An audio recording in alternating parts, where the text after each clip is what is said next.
이번 당선이 트럼프가 될까 해리스가 될까? 돈의 흐름은 이 미국 대선으로 인해서 이동될 가능성이 높겠다. 참고로 지금 시장이 흔들림에 따라서 역사적으로 밸류가 굉장히 싼 하단에 있는 종목들이 넘쳐나거든요.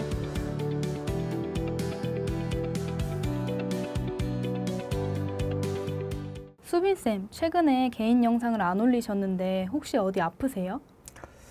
뭐 조금 아픈 것도 맞는데 건강 체력 이슈가 있는 것도 맞는데 일단은 좀 무엇보다 저도 최근 시장이 좀 어렵더라고요. 제가 봐도 뭔가 좀 어렵고 확신이 안 서는데 좀 어설프게나마 제 의견을 얘기했다가 그게 좀 섣부른 의견이 되고 여러분들에게 도움을 드리려고 유튜브를 올리는 건데 그게 도움이 아니라 오히려 좀 역효과가 날 수도 있다라는 생각을 해서 그냥 뭐 제 자신이 조금 준비가 덜 됐다고 생각을 해가지고 최근에는 영상을 좀 못 올렸습니다. 그래갖고 영상 독촉하려고 이렇게 찾아오신 거예요? 어떻게 하셨어요? 사실 최근에 시장이 좀 어려워요. 아마 많은 분들께서도 공감하실 것 같은데 시장이 그렇다고 해가지고 막 크게 빠지는 거는 또 아니지만 뭔가 난이도가 좀 많이 높아진 상황입니다. 시장에 특별한 주도주가 보이지도 않고 뭔가 종목을 막 이거를 확신하고 살 수 있겠다라고 좀 생각하기가 좀 난해한 상황이라서 저도 일단 열심히 공부하고 있는데 이렇게 오셨으니까 제가 최근에 좀 공부하고 좀 정리했던 내용들 그래도 나름대로 좀 말씀드려 보도록 할게요. 근데 왜 이렇게 시장이 힘들고 어려운 거예요? 그러니까요. 미치겠습니다.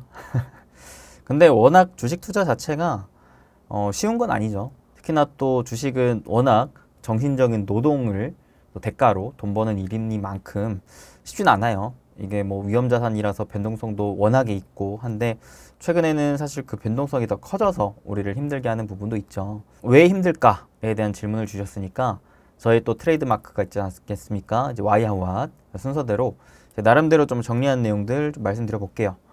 일단은 시장이 왜 힘들까? 특별히 큰 악재가 뭔가 터졌나? 그건 아니거든요. 일단 크게 세 가지 정도를 좀 판단해 볼 거예요.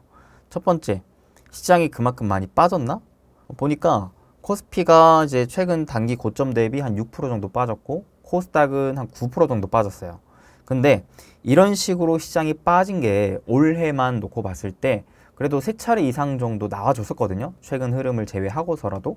근데 그 말인 즉슨 그냥 올해 이 정도의 하락은 계속 있어 왔다. 그리고 주식이라는 게 매일마다 오르기만 할 순 없듯이 5, 6월 장세가 그래도 나쁘지 않았었기 때문에 7월 한 차례 조정을 받는 게 어찌 보면 이제 자연스러운 수순에 있지 않나라고도 생각할 수가 있겠는데 근데 왜 유난히 힘들까를 봤을 때 일단은 코스닥 지수를 좀 보시면은 뭔가 좀 특이한 상황이 나옵니다. 자, 코스피는 그나마 괜찮아요. 저점과 저점을 이었을 때의 요 추세적인 흐름을 보잖아요. 그러면 최근에 그래도 줄곧 이어져 오던 상승 추세 계속 이어지고 있는 상황으로 좀 보여지거든요. 실제로 추세가 깨지는 게 아니라 상승하다가도 중간에 하락 조정 나오고 다시 또 올라가다가도 하락 조정 나오는 그 다음에 또 다시 또 반등이 나오는 이러한 상황으로 좀 해석할 수가 있겠는데 코스닥은 좀 이제 얘기가 달라지죠. 분명히 저점과 저점을 이어봤을 때의 이 추세가 최근 흐름에 있어서 깨졌어요. 2차적으로 뭐까지 깨졌냐면 직전에 있던 이제 저점, 이 저점을 최근 들어 또 깼어요. 그러니까 지금 추세도 깨지고 지지 라인도 깨졌습니다. 이러다 보니까 흐름 자체가 기존의 상승의 방향성을 가지고 가던 흐름 속에서 이게 깨지고 하락의 방향성으로 방향성이 바뀌는 상황이 나오다 보니 특히나 중소형주 위주로 매매하시는 분들은 뭔가 심상치 않은데 기존의 흐름 비교했을 때 뭔가 이상하다, 나쁘다, 쉽지 않다 이런 생각을 가질 수도 있죠. 특히나 이런 식으로 추세가 깨지고 지지라인이 깨지잖아요. 그러면 어떤 특징이 나오냐면은 보통 이제 투매가 나오게 됩니다. 투매라는 게 뭐냐? 기존에 주식을 갖고 있던 사람들이 방향성이 깨졌어. 여기는 이탈하지 않았는데 여기도 이탈해버렸어. 그러면 큐피디님 주식을 갖고 있는 입장에서 어떻게 될까요? 팔 것 같아요. 그렇죠. 뭔가 무섭잖아요. 더 빠질 것 같잖아요. 네, 그렇죠. 맞아요. 그래서 뭔가 감정적으로 이게 요동치면서 나도 모르게 가지고 있는 주식을 팔게 됩니다. 그게 어떤 주식이든 간에 시장 자체에 대한 불안 요소가 자극하기 때문에 나를 힘들게 만들고 그게 매도 버튼을 누르게끔 만들어요. 그래서 요게 이제 우리가 보통 투매가 나온다라고 말을 합니다. 그러면은 이때 당시에 종목도 마찬가지. 추세가 똑같이 깨지거나 특정한 지지 라인을 깨지면서 이탈하는 종목군들에서 대량의 매도세가 나오면서 그 하락폭을 단계적으로 크게 키우게 됩니다. 그래서 이런 종목군들을 내가 만약에 가지고 있다 하면은 갑자기 하루 이틀 만에 종목이 막 5%, 10% 이렇게 빠져버리니까 덜컥 이제 이게 뭔가 싶은 거죠. 그래서 체감상의 시장이 더 어려운 상황이 이제 이러한 장세에서 좀 나오게 된다. 그다음 마지막 세 번째, 지금 시장이 힘든 건 저는 이제 변동성이 강하기 때문이라고 생각을 해요. 변동성이라는 게 뭐냐면 주가가 매일마다 주식의 가격이 꾹 이렇게 올라가는 게 아니라 올라갔다가도 떨어지고 올라갔다가도 떨어지고 이런 식으로 충분히 등반으로 정상을 향해 가더라도 오르락 내리락 하는 이런 변동폭이 있다라는 거거든요. 그래서 이거를 우리가 변동성이라고 부르는데 지금의 시장이 이 변동성이 강해요.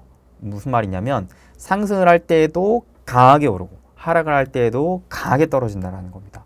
그러니까 이 진폭이 크다라는 거죠. 즉 기존의 주식을 갖고 있지 않은 사람이 아닌 가지고 있는 사람 입장에서는 아주 그냥 미치고 팔짝 뛰는 겁니다. 게다가 지금은 또 어떤 장세가 맞물렸냐면 뚜렷한 주도주가 안 나와요.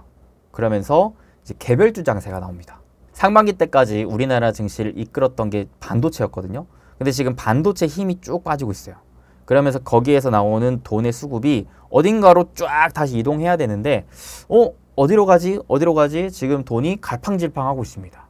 그러면서 한쪽으로 쭉 이동하는 흐름이 안 나와요. 돈 자체도 방향성의 갈피를 못 잡고 있다는 것으로 저는 해석을 하고 있거든요. 그러니까 종목의 등락폭이 큰 거죠. 왜? 찔러보고 아닌 것 같으니까 나오고 찔러보고 아닌 것 같으니까 나오고 계속해서 장세가 어지러운 겁니다. 그러면 이게 왜 이렇게 어지러울까? 뭔가 확실한 투자처가 보인다면 돈의 흐름은 이쪽으로 쭉 이동할 테지만 지금 그게 안 보인다라는 거예요. 왜? 불확실하기 때문에. 뭔가 시장에서 뚜렷한 뭔가가 안 보인다라는 겁니다. 그러니까 돈이 어느 한 방향으로 쭉 이동하기 어려운 상황이고 마치 숨고르기를 하는 듯한 모습을 좀 보여주고 있다. 그러니까 시장이 좀 어려운 가운데 또 단기적으로 추세도 깨졌겠다. 변동성도 크고 뭔가 떨어지는 종목군들은 확 떨어지고 그렇다고 오르는 종목을 찾자니 마땅히 좀 딱 답변이 보이진 않은 상황. 이러니까 주식을 사거나 팔거나 하는 행동에 있어서 뭔가 우리가 결정을 할 때 이 난이도가 어렵다라고 좀 느낄 수가 있다라는 거죠. 그래서 저도 주도주를 찾는 이제 투자를 좋아하는 입장인지라 최근같이 이제 개별주 장세에서는 쉽진 않더라고요. 그래서 저도 지금은 막 매매를 하기보다는 일단은 어디로 갈까? 어디로 갈까? 이런 이제 공부 위주로 하고 있는 상황이라서 그래서 이제 여러분들한테도 좀 조심스럽다라는 의견을 다시금 좀 전해드리고 싶습니다. 그러면 왜 이렇게 불확실성이 크고 변동성이 큰 거예요? 그러니까 쉽게 말해서 길을 못 찾는 거죠. 시장이. 왜 그럴까를 생각을 해본다면은 저는 크게 한 3가지 정도 또 이유가 있는 것 같아요. 첫째로는 지금 올해 연말쯤에 뭘 앞두고 있냐면 되게 중요한 이벤트죠. 미국 대선을 앞두고 있습니다. 자, 전 세계 경제 1위 국가의 수장이 바뀌어요. 미국은 특히나 이게 굉장히 중요한 게 정부의 정책적인 방향성에 따라서 외교적인 전략이라든지 이제 경제의 그런 흐름, 통화 정책에 대한 방향성 내지는 정책적으로 어떤 산업을 밀어줄까 이런 부분에 있어서 되게 정부가 바뀜에 따라 그 변화의 강도가 큽니다. 그러니까 투자자들 입장에서는 어떨까요? 트럼프가 될까? 바이든이 될까? 바이든이 사퇴했네? 해리스가 나왔네? 그러면 또 트럼프가 될까? 해리스가 될까? 누가 될지 모르는 거예요. 물음표가 띄어지는 거죠. 우리가 투자 판단을 내릴 때 물음표가 띄어져 있는 상황에서 투자 판단을 확실하게 내리기가 어렵습니다. 그러니까 이 물음표가 느낌표로 바뀔 때까지 사람들은 갈피를 못 잡는 거죠. 두 번째 이유는 최근에 이제 미국 증시를 바라보면 특히나 엔비디아 주가 하락폭이 큰데 고점 대비 한 25% 가까이 빠졌거든요. 그러니까 이런 흐름에 의해서 어떤 얘기가 나오고 있냐면 AI 랠리 이제 끝난 거 아닌가? 빅테크 이제 끝났다. 이런 얘기들이 스물스물 나옵니다. 그러니까 가뜩이나 시장이 떨어지고 어려운데 기존의 시장의 가장 큰 주도주였던 엔비디아 하락폭이 크네? 이러니까 사람들이 어때요? 야, 지금까지 시장을 가장 크게 올려놨던 주인공이 AI인데 AI가 흔들린다. 이러면 우리 뭘 봐야 되냐? 이런 거죠. 그 다음에 셋째로는 이제 또 지금 다가오는 9월에 거의 뭐 확실시 되고 있다 생각이 드는데 금리 인하를 앞두고 있기 때문이라고 생각합니다. 지금까지는 금리가 인상했다가 동결하는 흐름으로 이어졌었죠. 근데 이제는 여기에서 인하로 바뀌어요. 금리의 통화정책적인 방향성이 바뀌는 변곡점에 위치하고 있다는 겁니다. 그러니까 방향이 바뀌는 만큼 사람들이 이런 생각을 하겠죠. 야, 금리가 내려가면은 물가가 다시 또 오르는 거 아닌가? 그러면 또 경기는 어떻게 될까? 이런 생각에 이제 불확실성이 생긴다는 거예요. 그러니까 사람들이 투자판을 내릴 때 있어서 미국 대선에 대한 이슈, 빅테크의 하락, 그 다음에 금리 경기에 대한 불확실성 요인, 이 세 가지가 복합적으로 좀 작용을 하면서 시장이 마구마구 흔들리는 게 아닌가라는 생각을 합니다. 그러면 이 불확실성이 큰 요인을 좀 어떤 식으로 바라봐야 되는가, 어떻게 좀 접근을 해야 되는가, 이 하우에 대한 얘기를 하자면, 일단은 제가 불확실성 요인을 크게 세 가지를 설명을 해드렸잖아요. 그 중에 첫 번째 미국 대선에 대한 얘기를 좀 해보자면은, 사실 통상적으로 미국 대선을 앞둔 시기에는 매번 시장의 변동성은 커졌습니다. 자, 이 자료를 보시면 1992년에서 2020년 거의 뭐 한 30년간의 데이터죠. 그 30년간의 데이터를 뽑아봤을 때 대선 전후로 이 VIX 지수의 추이는 어땠는가를 보는 거거든요. VIX 지수는 쉽게 말해서 사람들의 공포 지수이자 시장의 변동성 지수라고 볼 수가 있겠습니다. 변동폭이 이제 작을 때와 클 때 이런 식으로 그래프를 비교해 봤을 때 변동성이 굉장히 커요. 이런 식으로 마구마구 요동친다라는 겁니다. 이게 자 선거일 기준으로 거의 한 반년 정도 앞둔 상황에서부터 거의 한 3개월 정도 지난기까지 거의 반년에서 1년 정도 가까이 시장의 변동성이 커진다라는 통상적인 데이터가 있다라는 것을 우리는 알 수가 있어요. 반대로 대선 시기가 지난 이후로부터는 변동성이 점차 완화된다라는 걸 알 수가 있습니다. 이걸 안다면 일단 첫 번째 인정해야 되겠죠. 아, 지금 미국 대선을 앞둔 상황에서 뭐 트럼프가 될지 해리스가 될지 누가 될지 아직 모르겠지만 일단 이 가운데 시장의 변동성은 커질 수 있겠구나. 주식시장에도 이 변동성이 힘들지 않고 오히려 재밌다고 생각하시는 분들도 있을 거예요. 이거를 그대로 받아들이는 거죠.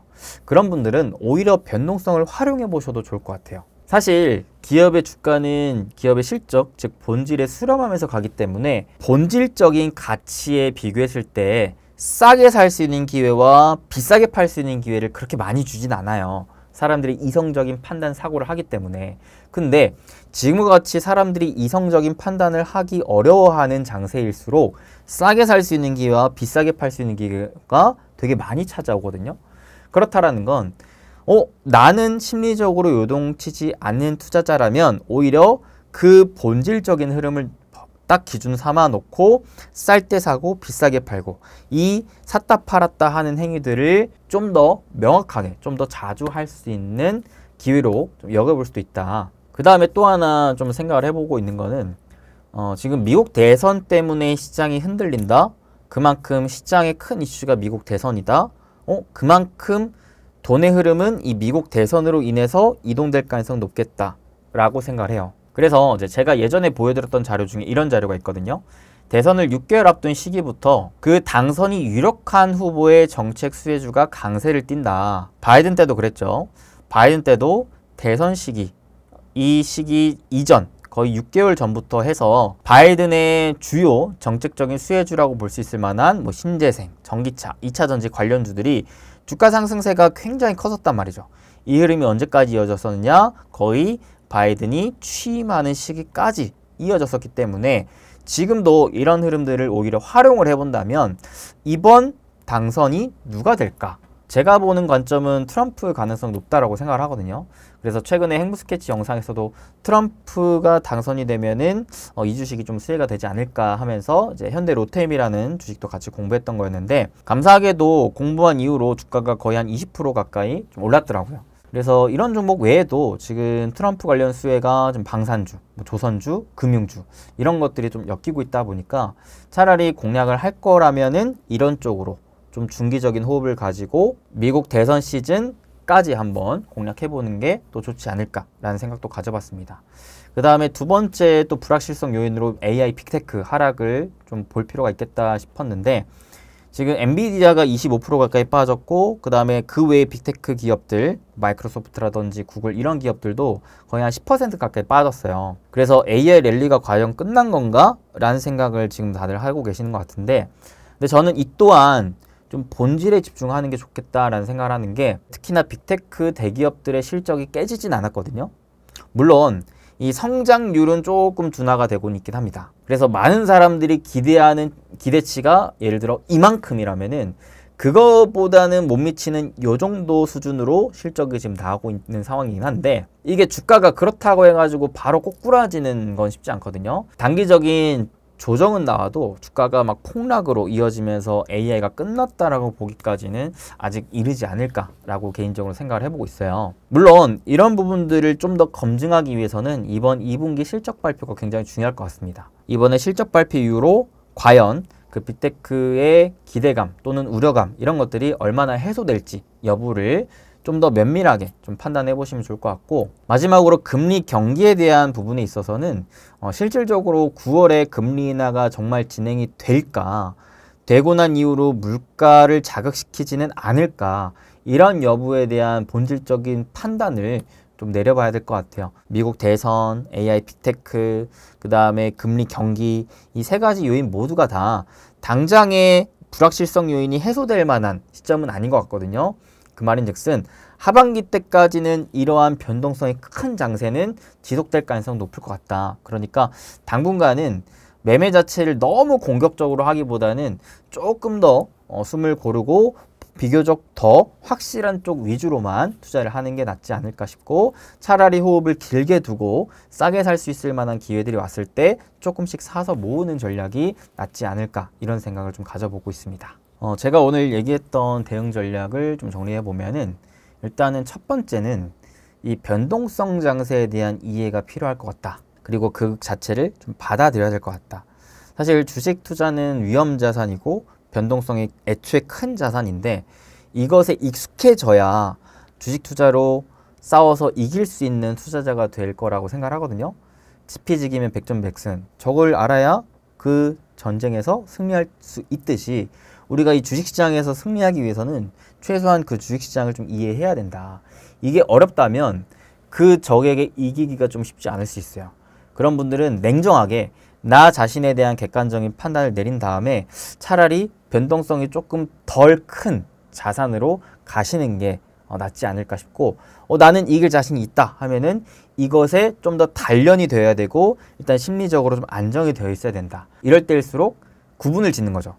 흔들리는 게 가격인지, 기업인지, 아니면 내 마음인지. 본질이 흔들리는 게 아니라 가격이나 내 마음이 흔들리는 거라면 내 마음을 부디 잡고 본질에 좀 더 집중해보면 좋지 않을까 싶은 거고, 두 번째 대응 전략으로는 이제 단기성으로 볼 필요가 있겠는데, 단기 매매 하시는 분들은 아무래도 지금 시장에 특히나 코스닥 차트가 깨졌기 때문에 단기적으로는 비중을 좀 조절하시는 게 낫지 않을까. 또한 새롭게 매매를 하시더라도 코스닥이 조금 더 안정을 찾은 이후로 진입하는 게 낫지 않을까 생각을 합니다. 그 다음에 중기적 관점에서는 변동성을 오히려 좀 활용해서 차라리 공략을 하더라도 이런 미국 대선에 따른 수혜주 쪽을 올해 연말 내지 연초까지는 좀 공략을 해보면 좋지 않을까 싶은 생각을 갖고 있고, 장기적인 관점에서는 마찬가지 변동성을 좀 더 활용해서 앞으로 장기적인 방향성으로 놓고 봤을 때 분명히 좋아질 만한 확신을 가질 수 있을 만한 기업들이 주가가 저평가 구간으로 떨어진다면, 그럴 때를 활용해서 조금씩 지금 당장 수익 낸다는 생각 말고 오히려 싸게 사 모은다는 생각으로 접근해보면 좋을 것 같다. 참고로 지금 시장이 흔들림에 따라서 역사적으로 밸류가 굉장히 싼 하단에 있는 종목들이 넘쳐나거든요. 그래서 최근에 제 행복 스케치 영상을 보시면 역사상 바닥에 있는 이러한 키워드를 가지고 올려드린 영상들이 많을 거예요. 그런 영상들 보시면서 여러분들이 참고해서 공부해 보시면은 이러한 시기에 좀 사모을 수 있을 만한 전략을 활용해 보실 수 있을 것 같다 생각을 합니다. 그 다음에 우리 큐피디님 이 영상 마지막에 요거 시 한 구절 딱 이쁘게 띄워주세요. 요게 제가 멤버십 방송할 때 읽어드렸던 시 구절인데, 이런 시장일 때 한 번쯤 좀 되뇌어 보면 좋을 만한 시라고 생각을 하거든요. 시는 이제 흔들리며 피는 꽃, 도종환님의 시입니다. 이 시를 보면 흔들리지 않고 피는 꽃은 없다라는 말을 해줘요. 주식도 그러하다라고 생각합니다. 주식도 마냥 주가가 오르기만 할 수는 없다. 오르다가도 떨어지고, 시장도 마찬가지고 오르다가도 떨어지고, 이러한 흔들림이 있으면서 결국에는 이쁜 꽃이 피어나는 이러한 게 주식이자 또 우리의 인생이 아닐까라고 생각합니다. 그러니까 이 흔들리는 것에 너무 스트레스 받고 아파하고 힘들어하지 않으셨으면 좋겠어요. 그거를 온전히 내 것으로 받아들여야지만 나라는 꽃이 이쁘게 필 수 있을 만한 걸음과 양분으로 활용할 수 있다라고 생각을 하거든요. 그러니까 힘들지만 여러분들 너무 이 부분에 막 매몰돼서 내가 막 스트레스를 받고 더 나아가서는 막 좌절하고 포기하는 이런 행동으로 이어지진 않았으면 좋겠습니다. 결국에는 이 또한 지나가거든요. 힘내시고 무엇보다 건강 잘 챙기시고, 사실 최근에 저도 그렇지만 우리 키피디님도 건강이 좀 안 좋아졌어요. 그래서 지금 건강 이슈가 부자TV에 좀 있습니다. 여러분들만큼은 꼭 건강하셔야 됩니다. 저희도 건강 잘 챙기면서 오래오래 또 이렇게 힘들 때 여러분들에게 조금이나마 좀 도움이 되고 할 수 있을 만한 정보와 또 컨텐츠들 많이 좀 제공해 드릴 수 있도록 할 테니까 여러분들과 함께 건강 잘 챙기고, 힘들 때는 또 쉬는 것도 하나의 방법이니까요. 뭐 잠깐 쉼표 인생에 찍는다 생각하시면서 쉬엄쉬엄 하세요. 괜찮습니다. 어차피 우리는 이대로 무너지지 않고 정상으로 향해 가면 되는 거니까 까짓거 좀 떨어지면 어떻겠습니까? 내가 마침표만 안 찍으면 이 자체가 나의 결승점이 아닐 겁니다. 중간에 반환점이라고 생각하시면서 천천히 하셨으면 좋겠습니다. 최근에 야심차게 우리 또 큐피디님이랑 열심히 회의하면서 행보학교를 개설했어요. 이거를 개설한 이유는 저뿐만 아니라 우리 부자TV 구성원 뿐만 아니라 우리 구독자님들 모두가 다 열심히 공부하면서 함께 성장해서 결국에는 다 같이 행복한 부자가 되고 싶다라는, 어찌 보면 허무맹랑한 포부가 될 수도 있는데 저는 꼭 가고 싶어요. 그렇게 가고 싶은 마음이 여기에 깊숙이 있기 때문에 그 과정에 어떻게 하면은 좀 더 효율적으로 갈 수 있을까를 고민하다가 만든 컨텐츠입니다. 우리가 좀 더 배울 만한 선생님들 모시고 저랑 같이 또 배우는 컨텐츠로 만들어 가고 있으니까요. 많은 또 관심과 시청 부탁드리겠고, 혹시라도 저 이런 것 좀 배우고 싶어요 하는 것들 있으면은 댓글로 또 많은 의견 부탁드리겠습니다. 적극적으로 반영해 볼게요. 그러면 이만 인사드리고 다음에 또 좋은 컨텐츠로 찾아뵙겠습니다. 항상 건강하시고 행복한 부자 행부 되세요.